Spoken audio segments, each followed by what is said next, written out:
as a person, as a parent, as a husband, as a son, I mean, we need to define success wisely, and it wasn't until I really learned that my career, even as a tennis player, started to blossom. It wasn't about the result.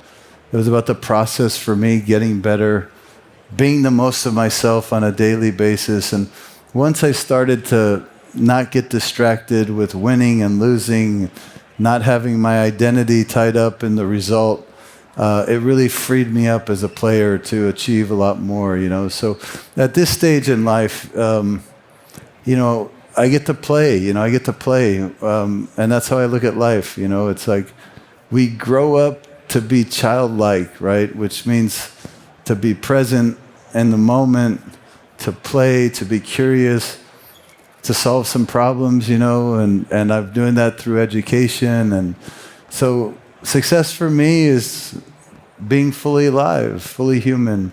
It's always about growing, expanding my heart and mind. So, but it was the same when I played tennis. In the beginning, it wasn't that way. I never really liked tennis. It was never my choice to play. I know it's hard to believe, but I was really good at something I hated for a long time.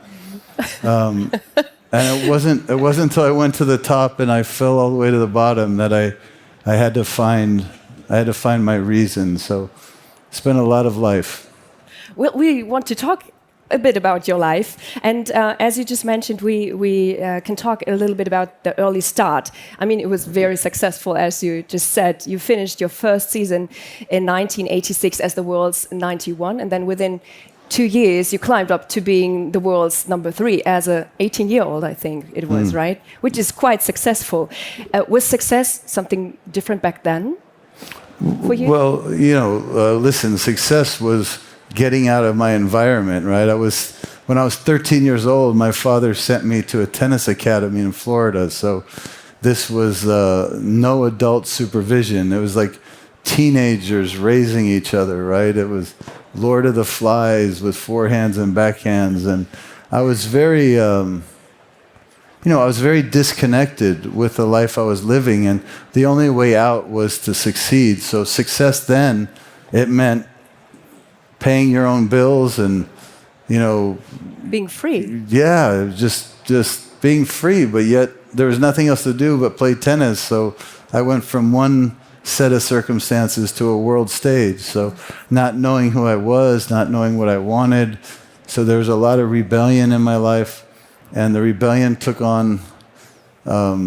went on to a stage, a world stage, and then people asking you who you are, and then people telling you who you are, So very confusing time for me, but from the world's eyes, it was very successful. I mean, I bought my first car when I was 16 years old, so if that matters to people, if that's what success is, I did it, I bought my own home when I was 19 years old. If that's success, it's success. I won trophies and Grand Slams, but there's something very difficult about having all these things that you're supposed to enjoy, while at the same time you don't feel like you're being true to yourself. So it was a little bit of both.